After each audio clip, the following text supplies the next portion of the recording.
My sister Vanessa took everything from me. My husband of 8 years left me for her. My dream job became hers after she sabotaged my reputation. My own children chose to live with her instead of me. I was left with nothing, broken and alone, wondering how my life had fallen apart so completely. Then I got a call from a lawyer telling me my Uncle Raymond had died and left me something in his will. I almost didn't go to the reading because Uncle Raymond had been estranged from the family for 20 years, and I barely remembered him. But I went. And what I discovered that day didn't just give me back everything Vanessa had stolen. It revealed that my entire life had been built on lies, that Vanessa had been planning my destruction since we were teenagers, and that Uncle Raymond had been watching and documenting everything, building me a weapon I didn't even know existed. If you're watching this right now, drop a comment and let me know where you're viewing from. I want to know I'm not the only one whose sister turned out to be their worst enemy. My name is Quinn Ashford, and until 3 years ago, I thought I had a good life. I was 35 years old, married to a man named Trevor who I'd been with since college, mother to 2 kids, Chloe who was 9 and Ryan who was 7. I worked as a senior marketing director at a tech company in Denver, making good money and building a career I was proud of. My sister Vanessa was 32, single, working in sales at a smaller company, and we saw each other regularly for family dinners and holidays. From the outside, we looked like a normal family. But underneath, there was always tension between Vanessa and me. She'd always been competitive, always needed to be better than me at everything. When we were kids, if I got an A on a test, Vanessa would study twice as hard to get an A+. If I made the volleyball team, she'd join and work until she became captain. If I dated someone, she'd flirt with them until they paid attention to her instead. Our parents, Robert and Linda, never saw it as a problem. They praised Vanessa's competitive spirit and told me I should be more like her.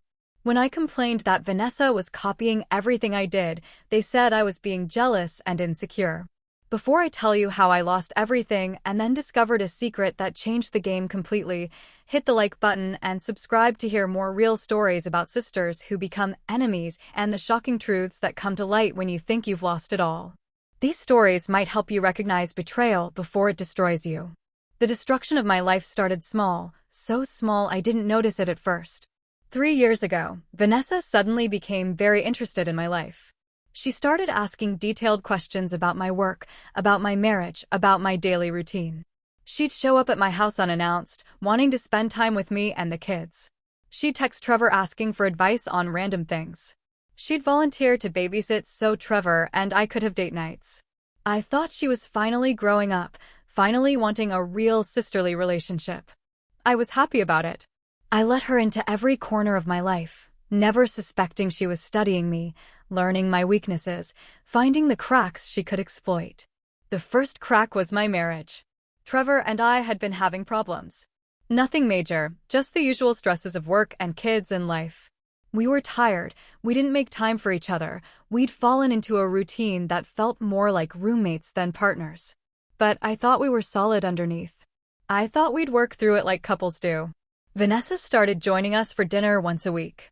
She'd bring wine and cook elaborate meals, giving Trevor and me a break from the chaos of feeding the kids.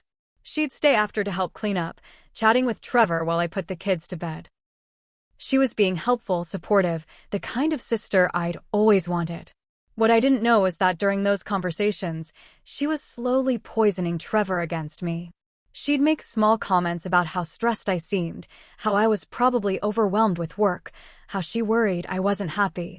She'd suggest that maybe I needed more support, that Trevor was such a great husband for putting up with my moods, that he deserved someone who appreciated him more.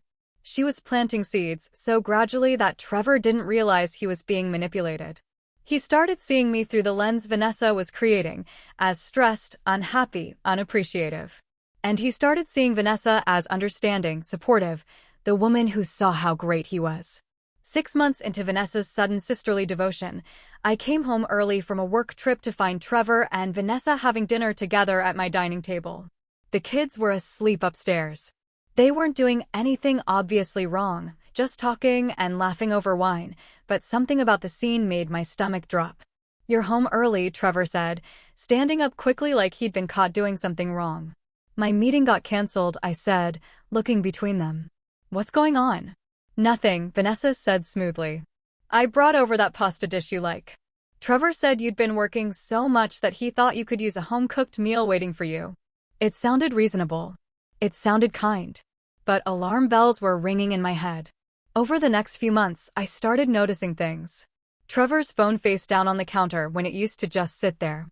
Vanessa texting him and him smiling at his screen in a way he didn't smile at my texts anymore. The way they'd stop talking when I entered a room. The way Trevor suddenly had opinions about things Vanessa liked that he'd never cared about before. I asked Trevor if something was going on. He said I was being paranoid, that Vanessa was just being a good sister, that I should be grateful she was helping our family instead of being jealous of a friendship. That word, jealous, was one our parents had been using to dismiss my concerns about Vanessa my whole life. Hearing it from Trevor felt like betrayal. Then came the work situation. I'd been working on a major campaign for my company, months of preparation for a product launch that could define my career. I'd been leading a team, developing strategy, creating content. It was my project, my vision, and it was going brilliantly. Vanessa started asking questions about my work again. What was I working on? What strategies was I using? What were the challenges? I was proud of the project, so I told her. I shared details, asked her opinion on things since she worked in sales. I thought I was bonding with my sister over professional interests. 2 weeks before our launch, everything fell apart. Someone had leaked confidential information about our campaign to a competitor. Our strategy was compromised. Our timeline was exposed. The competitor launched a similar campaign before we could, making ours look derivative and rushed. My boss called me into his office. Quinn, I need to know how this information got out. You were the lead on this project. You had access to everything that was leaked. I don't know, I said, genuinely confused. I've been careful with all the confidential materials. Did you discuss the project with anyone outside the company? I hesitated. My sister asked some general questions about what I was working on. But I didn't share anything confidential. Are you sure? Because the leaked information is very specific. Someone with detailed knowledge shared this. An investigation started. My computer was examined. My emails were reviewed. And they found something that made no sense. Emails I didn't remember sending, forwarding confidential documents to an external email address. The emails showed my name as the sender, sent from my computer, but I had no memory of sending them. I didn't send these, I insisted. Someone must have accessed my computer. Your computer has password protection. No one else has your password. But someone did have my password. Vanessa had been at my house dozens of times over the past months. She'd been in my home office. She could have seen me type it in or found it written down somewhere. But I couldn't prove that, and saying I think my sister framed me sounded insane. I was fired. My reputation in the industry was destroyed. The company I'd given 8 years to let me go without a recommendation, treating me like a corporate spy who'd betrayed them for competitor money. I came home devastated to find Trevor distant and cold. Vanessa told me what happened at your work, he said. She's really worried about you. Vanessa told you? Before I could. She called me this afternoon. She said you'd been acting strange, that she was worried you were having some kind of breakdown. I'm not having a breakdown. I was set up. Someone accessed my computer and sent those emails to frame me. Quinn, you need to take responsibility for your actions instead of blaming other people. That's when I knew. The way he said it, the exact phrasing Vanessa would use, the lack of support or belief in me. He was already on her side. She'd spent months preparing him not to believe me when she made her move. 2 weeks later, Trevor asked for a divorce. He said he'd been unhappy for years, that I was married to my work, that he needed someone who actually wanted to be present in the relationship. He moved out and into an apartment, and I was left alone with the kids trying to figure out how to explain that Daddy was leaving. Vanessa was there through all of it, being supportive, helping with the kids, listening to me cry about losing my marriage and my career. I didn't suspect her yet. I thought she was being a good sister through my crisis. I had no idea she was the one who'd created the crisis. Then she made her final move. She told the kids that she'd always wanted to be a mom, that she loved them so much, that she had more time for them now than I did since I was looking for work. She bought them expensive gifts. She took them on fun outings. She let them stay up late and eat junk food and do all the things I said no to as a parent. And she started a relationship with Trevor. She told me tearfully that they'd fallen in love, that she'd tried to fight it, that she felt terrible, but she couldn't help her feelings. She said it had nothing to do with my divorce, that it happened after he moved out, that she hoped I could understand. I didn't believe her. The timeline made no sense. But I had no proof that they'd been involved before the divorce. The worst part came during the custody battle. Trevor's lawyer argued that I was unstable, that I'd been fired from my job for unethical behavior, that I was struggling emotionally and financially. Vanessa testified as a character witness, saying she was worried about my mental state, that she'd noticed changes in me over the past year, that she thought the kids needed stability I couldn't provide. My own sister testified against me in court. And, because Trevor had a stable job and a stable relationship with Vanessa, because I was unemployed and living off savings, the judge gave him primary custody. I got the kids every other weekend. My children, who I'd carried and birthed and raised, were taken from me and given to my ex-husband and my sister. They moved in together, playing house with my kids in a life that should have been mine. I fell apart. I moved into a small apartment I could barely afford. I couldn't find work because my reputation was destroyed. My own parents sided with Vanessa and Trevor, saying I needed to take responsibility for my failures instead of blaming everyone else. I was completely alone, broke and broken. For 6 months, I barely functioned.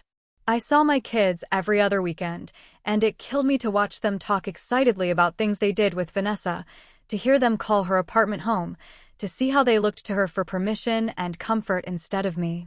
Then I got the call about Uncle Raymond, my mother's brother, who'd been estranged from the family since I was 15. I barely remembered him, just vague memories of a tall man with kind eyes who used to bring me books when I was little.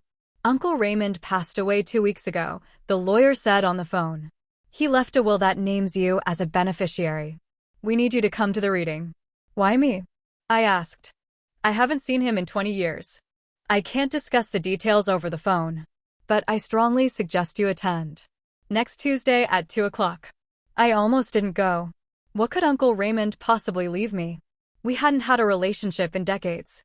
But I had nothing else to do, nowhere else to be, so I went. The lawyer's office was in downtown Denver, in a building much fancier than I expected. I was shown into a conference room where a lawyer named Bernard sat with a thick folder in front of him. Miss Ashford, thank you for coming. I'm Bernard Hayes, and I was your Uncle Raymond's attorney for the past 18 years. I don't understand why I'm here. Uncle Raymond and I weren't close. On the contrary, Raymond was very close to you. You just didn't know it. Bernard opened the folder. Your Uncle Raymond was a very wealthy man. He made his fortune in early tech investments and lived modestly while building an estate worth approximately $100 million. I stared at him. 100 million? Yes. And he's left it all to you. The room spun. That's not possible. Why would he leave me anything? We barely knew each other. You didn't know each other because your family cut him off 20 years ago. But Raymond never stopped watching over you. He's been following your life closely, documenting everything and building a case to protect you. Protect me from what?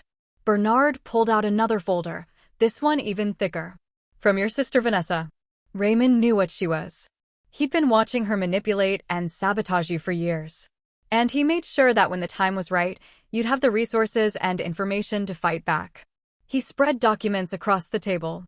Bank records showing payments from Vanessa to people at my former company.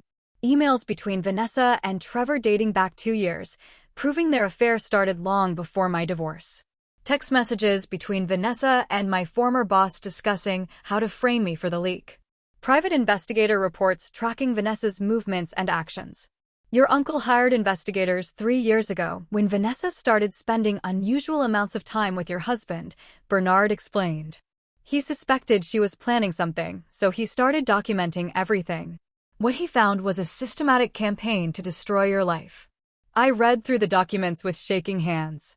Vanessa had paid my former coworker $15,000 to access my computer and send those emails. She'd been sleeping with Trevor for 18 months before our divorce. She deliberately manipulated the custody battle by feeding Trevor's lawyer information about my supposed instability. Why? I whispered. Why would she do this? Bernard pulled out one final document, a letter in Uncle Raymond's handwriting. He wanted you to read this. I opened the letter with tears already streaming down my face. Dear Quinn, if you're reading this, I'm gone, and you've probably just discovered that your life has been systematically destroyed by your sister. I'm sorry I couldn't prevent it. I tried to warn your parents years ago about Vanessa's nature, which is why they cut me off. They didn't want to hear that their younger daughter was a sociopath who would eventually hurt you badly. I've been watching from a distance, documenting everything, waiting for Vanessa to make her move. I knew she would eventually. She's been jealous of you since you were children, not because you had anything she didn't, but because you were genuine and she was hollow inside. She couldn't stand that you had real relationships, real achievements, real happiness. So she decided to take it all from you. I'm leaving you my entire estate, not just as an inheritance, but as a weapon. With the resources I'm giving you and the evidence I've collected, you can destroy Vanessa the way she destroyed you. You can get your children back. You can rebuild your reputation. You can expose her to everyone who believed her lies. But more importantly, you can become free. Free from a family that never valued you. Free from a sister who saw you as competition instead of a person. Free from people who sided with your abuser instead of defending you. Use this money wisely. Use the evidence carefully. And remember that the best revenge isn't destroying Vanessa, it's building a life so successful and happy that she can never touch you again. I'm sorry I wasn't there to protect you when you needed it. But I'm here now in the only way I can be. Take my legacy and use it to reclaim yours. You deserve everything good in this world, Quinn. Don't let anyone, especially not your sister, convince you otherwise. Love, Uncle Raymond. I sat in that conference room crying for 20 minutes while Bernard waited patiently. When I finally composed myself, I asked the question that mattered most. What do I do now? That's up to you, Bernard said. But I can tell you what Raymond wanted. He wanted you to use the evidence to reopen your custody case. He wanted you to sue your former employer for wrongful termination once you can prove you were framed. He wanted you to expose Vanessa's affair to your parents and anyone else who sided with her. And he wanted you to be financially secure enough that you never have to depend on anyone again. Can we actually win a custody case with this evidence? The evidence shows your sister committed fraud and perjury. It shows your ex-husband's relationship with her predated your divorce, which could impact the original custody ruling. With a good lawyer, which you can now afford, yes, we can win. Over the next month, Bernard and I planned carefully. We hired the best family law attorney in Colorado. We compiled all of Uncle Raymond's evidence into an airtight case. We prepared to blow up Vanessa's perfect life the same way she'd blown up mine. But first, I did something Raymond hadn't suggested. I went to see my kids. It was my weekend with them, and I took them to their favorite park. Chloe was 10 now, Ryan was 8. They were growing up with Vanessa playing mom, and I needed to know if I'd already lost them. Mom, are you okay? Chloe asked me as we sat on a bench watching Ryan on the playground. You seem different today. I'm better than I've been in a long time, sweetheart. I need to ask you something, and I need you to be honest with me. Are you happy living with Dad and Vanessa? Chloe looked uncomfortable. It's okay. Just okay. Vanessa is nice, but she's not you. She tries really hard to make us like her, buying us stuff and letting us do whatever we want. But it feels fake, you know? Like she's acting. Why haven't you told me this before? Because Dad said we needed to give her a chance. He said you were going through a hard time and we needed to be patient with you. My heart broke and healed at the same time. My kids hadn't chosen Vanessa over me. They'd been told I was the one with problems, and they were trying to be good kids by not complaining. What if I told you things might change soon? That we might be able to spend more time together. Really? Chloe's face lit up. Could we live with you again? Maybe. I'm working on it. But I need you to know something. No matter what happens, no matter what anyone tells you, I have always wanted you. I have always fought for you. Everything that happened wasn't because I chose work over you or because I didn't want to be your mom. It was because people lied and the system believed them. But I'm fixing it now. 2 weeks later, we filed for emergency custody modification. The evidence of Vanessa's fraud and Trevor's affair was presented to a judge. Trevor's lawyer tried to argue that the evidence was obtained improperly, but Bernard had made sure every piece was legally obtained and admissible. The judge read through the bank records showing Vanessa's payment to my former coworker, the emails proving the affair started before our divorce, the text messages showing her deliberate sabotage of my career. His face got harder with each piece of evidence. "Mr. Ashford," the judge said to Trevor, "did you commit perjury in the original custody hearing regarding when your relationship with Vanessa began?" Trevor looked at his lawyer, who nodded for him to answer. "Yes, Your Honor." "And Miss Vanessa Ashford, did you commit fraud and conspiracy to damage your sister's career and reputation?" Vanessa's face was white. She'd walked into this hearing thinking it was routine, not knowing we had evidence of everything she'd done. "I want to speak to a lawyer." "You should have thought of that before you committed multiple felonies," the judge said. "Bailiff, please escort Miss Ashford out of my courtroom. I'm forwarding this evidence to the district attorney's office for criminal prosecution." Vanessa was walked out in handcuffs. Trevor sat there in shock as the judge modified our custody arrangement, giving me primary custody and restricting his visitation until he completed parenting classes and therapy. "Mr. Ashford, you allowed your girlfriend to manipulate your children and sabotage their relationship with their mother. That's parental alienation, and I take it very seriously. You'll be lucky if I don't recommend termination of your rights." I walked out of that courtroom with temporary custody of my kids. They would move back in with me within the week. Vanessa was facing criminal charges. Trevor was facing the reality that he'd destroyed his family for a woman who was going to prison. But I wasn't done. With Bernard's help, I sued my former employer for wrongful termination. The evidence of Vanessa's scheme was overwhelming.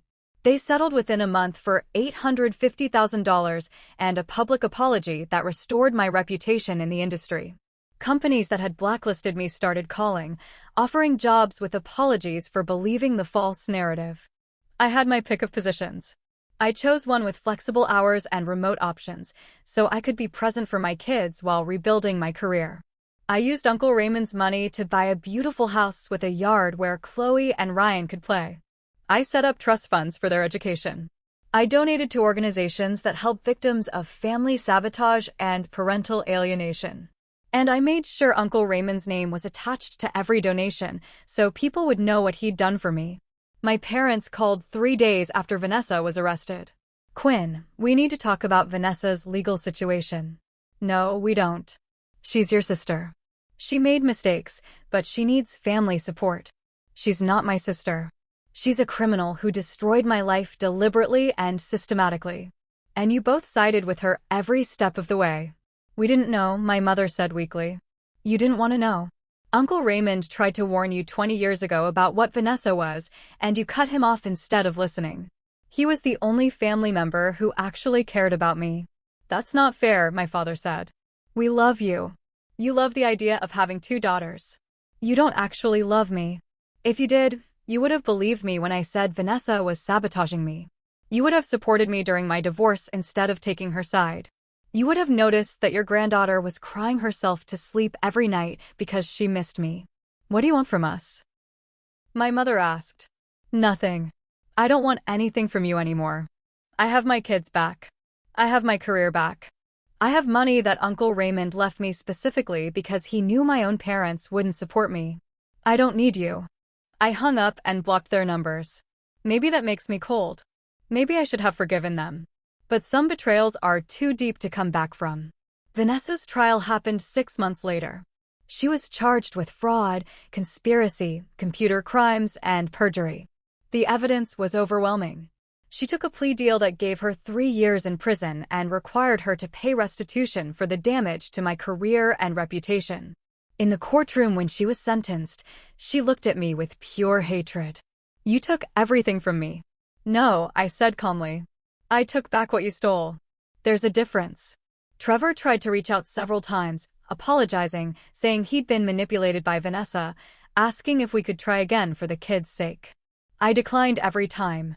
You don't get to betray someone, side with the person who destroyed them, and then ask for a second chance because the manipulator got caught. The kids adjusted to living with me again. It took time. They'd been confused and hurt by everything that happened. We did family therapy. I explained what had happened in age-appropriate ways. I never badmouthed their father, but I did tell them the truth, that adults sometimes make very bad choices, and those choices have consequences. 2 years after Uncle Raymond's death, my life looked completely different. I had my children back full-time. I had a job I loved that paid well and respected me. I lived in a beautiful home that was truly mine. I had money in the bank and security I'd never had before. But more than that, I had clarity. I understood now what Uncle Raymond had been trying to tell me in his letter. The best revenge wasn't destroying Vanessa. She'd destroyed herself through her own actions. The best revenge was building a life so good, so genuine, so full of real love and real achievement that what she'd tried to take from me didn't matter anymore. I also understood something else. Not all family is worth keeping. Some people share your blood but poison your life. And the people who truly love you, like Uncle Raymond, show it through actions, not words. 3 years after everything fell apart and was rebuilt, I took my kids to visit Uncle Raymond's grave. I'd never gotten to thank him in person for saving me. But I wanted my kids to know about the man who'd given them their mother back. Who is he really? Chloe asked, looking at the headstone. He was the person who saw me when no one else did. He was the family member who protected me even though I didn't know I needed protection. He was proof that blood doesn't make you family. Love and loyalty make you family. I wish I'd known him, Ryan said. Me too, buddy. Me too. On the headstone, I'd had engraved, Raymond Ashford. He watched over those who needed him and left them stronger than he found them. That night, tucking the kids into bed in our home, listening to them talk about their day, I felt something I hadn't felt in years. Peace. Not just the absence of chaos, but actual peace. The kind that comes from knowing who you are, what you survived, and what you built from the ashes. My sister had stolen my husband, my job, and my kids. She tried to steal my dignity, my reputation, and my future. But she couldn't steal the one thing that mattered most, my ability to rebuild. Because Uncle Raymond had made sure I had the resources to do it, and more importantly, had shown me that I was worth fighting for. The $100 million changed my life, obviously. But the real inheritance was the message in that letter. That I deserved to be protected. That I deserved to be valued.